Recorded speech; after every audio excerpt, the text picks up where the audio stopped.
Me on, and yes, it's very disturbing. Being on the president's detail, when you're selected to be an advance agent, to be a lead advance agent, you go through a school in which I had the opportunity to teach these individuals on the president's detail exactly what was entitled, and part of that training was to make sure that after they had all the tools they needed to go out there and kind of like training wheels and go out there and accompany them on an advance. I don't think that was ever done with this advance agent. I think that was the first time she ever did a site of that magnitude, and that's a problem to start off with. But I think there were basically four components that caused this catastrophic failure. We talked about some of these. The first thing is the site design. The AGR building and those warehouses should have been developed within the perimeter. They should not have been outside where they were and able to access them from outside. But bottom line is too is that the site itself, the line of sight was terrible. We should have lined vehicles up to block that line of sight. That wasn't done.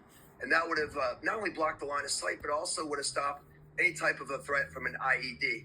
And then the lead advance. Now think about this. You've got a site agent. Then you have a lead advance agent that oversees that.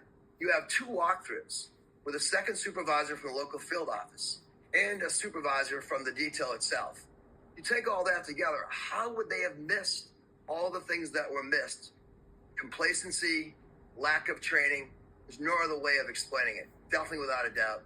And why didn't Trump have the assets he should have had? We knew there was a threat 10 days before this event. We knew that was taking place, but yet no one knew about it. The site agent never put it out because they never learned about it from Protective Intelligence Division.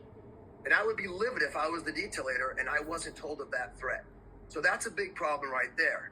And then we know about the communication issues. We know about all that unfolded.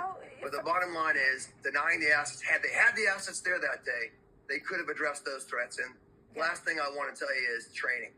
I mean, if you look at it with a critical eye, that training was absolutely missing on that date. How to do an advance, that makes what makes the Secret Service the most premier agency in the world of protective operations is our advance work. I've said it before.